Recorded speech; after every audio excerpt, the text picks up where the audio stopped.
This collaboration between the college student experience team, student learning and development, and careers, employability and opportunities was an attempt to provide one single point of contact for academic requests for academic and transferable skills support.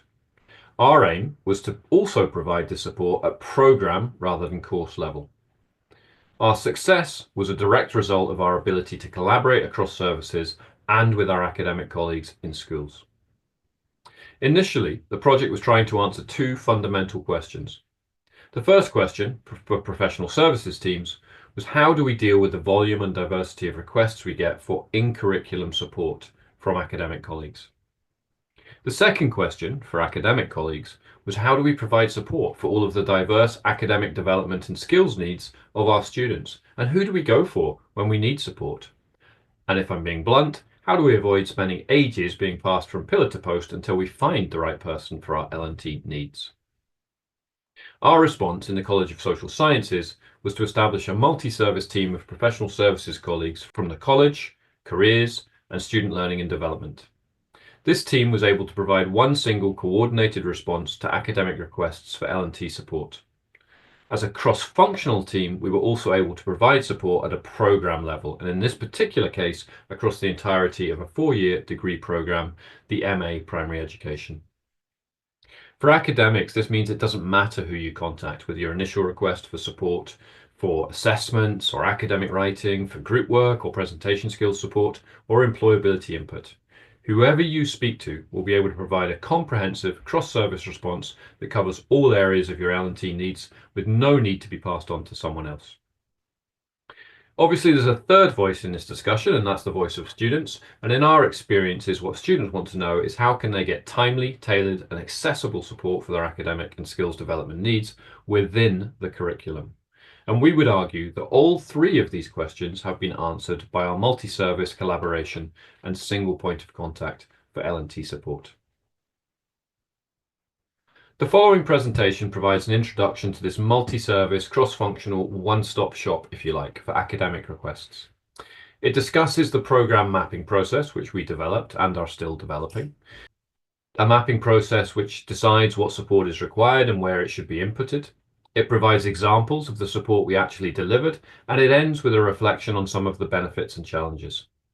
We feel that as well as making our academic colleagues' lives just slightly easier, we were also able to increase inclusivity and wellbeing by supporting transitions, to respond to long-standing academic literacies issues, and to increase support for employability and skills development. The program which was chosen for the pilot is the MA Primary Education with Teaching Qualifications. This program is offered at the School of Social and Environmental Sustainability on the Dumfries campus, which is about 80 miles south of the Glasgow campus. Our collaboration sought to develop provision focused on academic literacies and skills which are relevant to the teaching profession, such as academic writing, communication skills and conference building in preparation for school placements, and how to work in groups in preparation for a micro-teaching assessment. And we also felt students would benefit from support for their final year dissertation. To identify opportunities for programmatic and iterative support provision, we needed to carry out a comprehensive mapping exercise. First, course conveners in the education team produced a document with details of all assessments across the 4-year programme. The team also noted key priorities for support, with academic writing a primary focus. The college, careers and SLD teams were given access to all course Moodles so that we could source and view all of the assessment briefs. We used these to identify the key academic practices and skills students would demonstrate at each stage of the MA.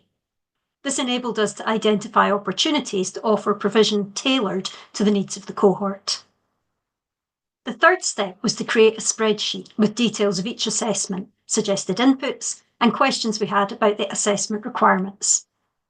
The education team then reviewed this spreadsheet map and confirmed which of the suggested inputs was required. The final step in the mapping process saw individual team members contacting course conveners to discuss the content of the provision and to schedule its delivery. In reality, the map we produced was large and very complex, with around 20 courses running across the programme. but this gives a summary or snapshot of the kinds of details we included. We added a column for each year and then for each course. We then listed the assessment types, often including more detailed information from the assessment briefs. We worked together to identify potential provision we could offer, but also included space for notes and questions that could help us refine the provision that would be most effective. We launched our provision at the beginning of this academic year, and so far we've delivered to all 4 year groups. We used a range of delivery methods, including both on-campus and online classes and asynchronous resources. Sessions were scheduled to support students as they worked on assessments, ranging from SWAY and exams in first year, through academic writing and group work in year 2, and the dissertation writing process in 3rd and 4th year. We intend to build on this provision in the coming years, refining and adding options in line with evolving academic and skills development needs.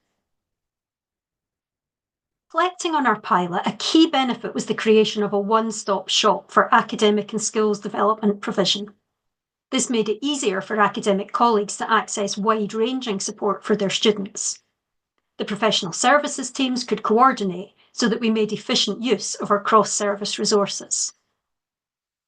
Academic staff often have limited capacity to develop academic literacies inputs. This model reduces academics' workload and avoids the duplication of work to support skills development. Our multiple modes of delivery allowed for a flexible approach which worked at scale. Embedding within the core curriculum made it easier for students to access provision, which could be tailored to their specific needs. And our programmatic approach allowed us to build logically and iteratively throughout the 4-year programme.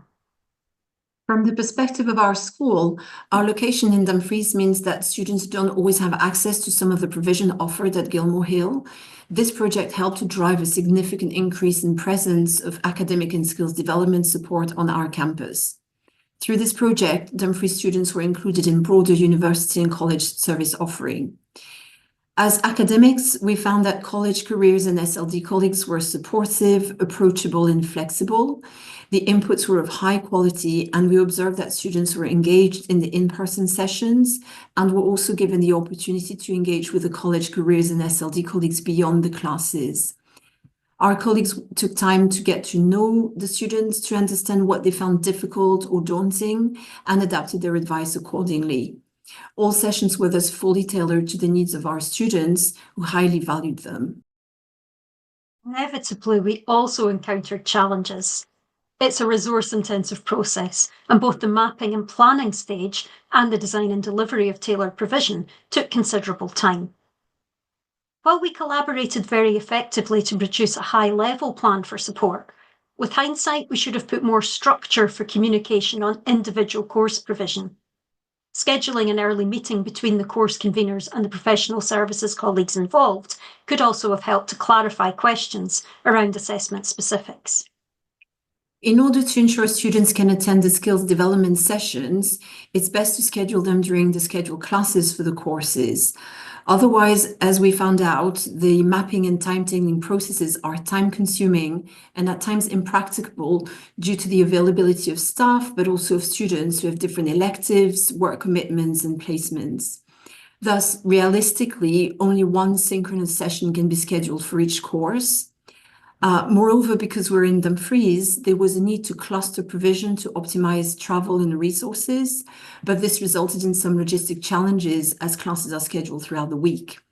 This was, however, a location-specific challenge and would not be such a barrier for a school located in Gilmore Hill. Planning early is essential, so if a session has to be scheduled outside of the normal timetable, then students can be informed as early as week 1 and adapt their work schedule accordingly. Although our project was fairly simple, to provide cross-service academic and skills development support to students, the real innovation was in our collaborative approach.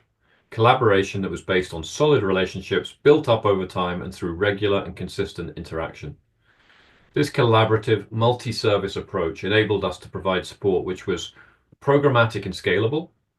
Student experience support is actually now being delivered across several hundred courses within the College of Social Sciences, and our new cross-functional team allows us to deliver support at programme level.